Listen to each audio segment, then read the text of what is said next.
છેલ્લા એક મહિનાથી શિક્ષણ વિભાગ દ્વારા અભ્યાસ કરતા તમામ બાળકોના ઓનલાઈન શિક્ષણ શિષ્યવૃત્તિની કામગીરી માટે ફરજિયાત Aadhaar card, mobile number, bank passbook અને રેશન કાર્ડના નંબર સાથે અપડેટ કરીને એની રસીદ જમા કરાવવાની ફરજ પાડવામાં આવી છે અને પછી જ એમની સ્કોલરશીપ જમા થશે એવી સૂચના આપવામાં આવી છે, જેને લઈને વાલીઓ પોતાના બાળકોને લઈને આધાર સેવા કેન્દ્રો પર જાય છે ત્યારે આદિવાસી વિસ્તારોમાં ઘણી જગ્યાએ આધાર સેવા કેન્દ્રો ચાલુ હાલતમાં નથી.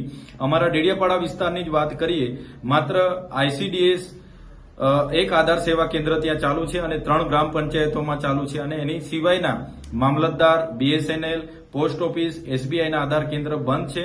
આના કારણે અનેક લોકો પોતાના બાળકોને લઈને રાત્રિના દરમિયાન આવે છે, ત્યાં જ રાતોવાસ કરે છે અને બીજા દિવસે 150 થી 200 થી પણ વધારે લોકો લાઈન પર ઉભા રહે છે. સર્વર ડાઉન હોવાના કારણે માત્ર 50 થી 60 આધાર કાર્ડ જ અપડેટ થાય છે, જેના કારણે છેલ્લા એક મહિનાથી ઘણા વાલીઓ અને ઘણા શિક્ષકોની રજૂઆત અમારી સમક્ષ આવી છે. અમે અગાઉ પણ 29/8/2024 ના રોજ પ્રાંત અધિકારી શ્રીને, 30/8/2024 ના રોજ નર્મદા કલેક્ટર શ્રીને આ બાબતની રજૂઆત કરી છે કે વધારે આધાર સેવા કેન્દ્રો ચાલુ કરવામાં આવે, જેથી કરીને લોકોની આ સમસ્યાનું આપણે નિરાકરણ લાવી શકીએ. છતાંય કોઈ પણ જાતની નવા આધાર કેન્દ્ર ચાલુ કરવાની તજવીજ કરવામાં આવી નથી, જેના કારણે લોકોને ઘણી સમસ્યાનો આજે સામનો કરવો પડે છે. આજે આપણે ડિજિટલ ઇન્ડિયાની વાત કરીએ છીએ, ગુજરાત મોડલની વાત કરીએ છીએ, પણ આવી રીતના જે આદિવાસી વિસ્તારોમાં અનેક લોકો એક મહિનાથી લાઈનો પર રહી છે, અઠવાડિયા બાદ એનો નંબર આવે છે, રાત્રિવાસો કરે છે, જે ખૂબ જ ગંભીર બાબત છે. એના કારણે અમે આવનાર દિવસોમાં વધારે આધાર સેવા કેન્દ્રો ચાલુ થાય અને આધાર અપડેટની કામગીરી પૂર્ણ થાય, લોકોની સમસ્યાનું નિવારણ આવે, એ પ્રકારની અમે સરકાર સમક્ષ આજે માંગ કરીએ છીએ અને રજૂઆતો પણ આજે ગાંધીનગર કક્ષાએ અમે કરવા જઈ રહ્યા છીએ. તમે કયા કામ માટે આવેલા છો? આધાર કાર્ડ અપડેટ કરાવવા.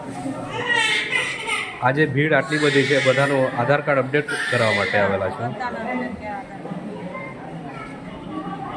પછી માસી તમારું કામ થયું કે નહીં થયું હજુ? ના, અમારું કામ આ 2-3 દિવસથી આવે પણ અમારું કામ જ નહીં થયું.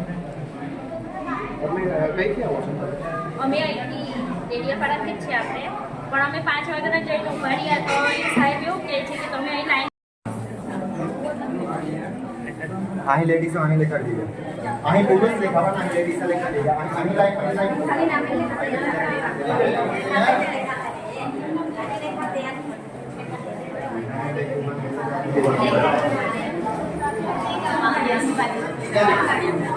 Ini tapi yang bingung kok kali sekali apa tadi. Ibu juga ya. Ada tahu kata dia, ibu apa? Cuma saya pandai kerja, ibu saja. Semoga dia sampai ada kayak gitu. Kenapa kok sendiri? Mungkin dia sudah ambil. Ada baiknya ambil dia, baiknya ambil itu ya.